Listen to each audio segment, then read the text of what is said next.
ഇവിടെ നമ്മുടെ ചുറ്റുപാടുമുള്ള സ്കൂളുകളിൽ ഇപ്പോൾ നേരത്തെ പറഞ്ഞില്ലേ ടീച്ചേഴ്സിനുള്ള ട്രെയിനിങ് അല്ലെങ്കിൽ കുട്ടികൾക്കുള്ളൊരു കൗൺസിലർ, ഇങ്ങനെ എത്ര സ്കൂളുകളിൽ നമ്മുടെ ചുറ്റുപാടും എത്ര സ്കൂളുകളിലുണ്ട്?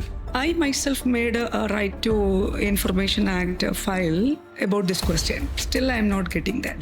100 സ്കൂളിലും ഡോക്യുമെന്റൽ കൗൺസിലർ ഉണ്ട്.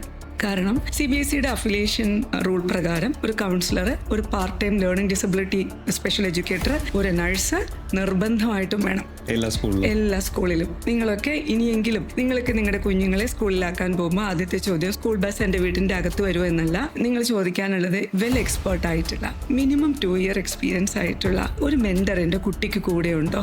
ഒരു സബ്ജക്റ്റ് 45 കുട്ടികൾക്ക് ഒരു രീതിയിലാണ് നിങ്ങൾ പഠിപ്പിക്കുന്നത്. ഞാനും അങ്ങനെ തന്നെയാണ് പഠിപ്പിക്കുന്നത്. ഇതൊന്നും മാറ്റിമറിക്കാനൊന്നും പറ്റത്തൊന്നുമില്ല. കാര്യം നമ്മൾക്ക് അതിനുള്ള സിസ്റ്റം ഇല്ല. നമ്മൾ ഇങ്ങനെ പഠിപ്പിച്ചാൽ മതിയെന്ന് നമ്മൾക്ക് ചില ആളുകൾ നമ്മളെ പഠിപ്പിച്ചിട്ടുണ്ട്. ഇത് മാറ്റി പഠിപ്പിക്കുന്ന ഞങ്ങളെപ്പോലുള്ളവർ ഭ്രാന്തെന്ന് വിളിക്കാണ്.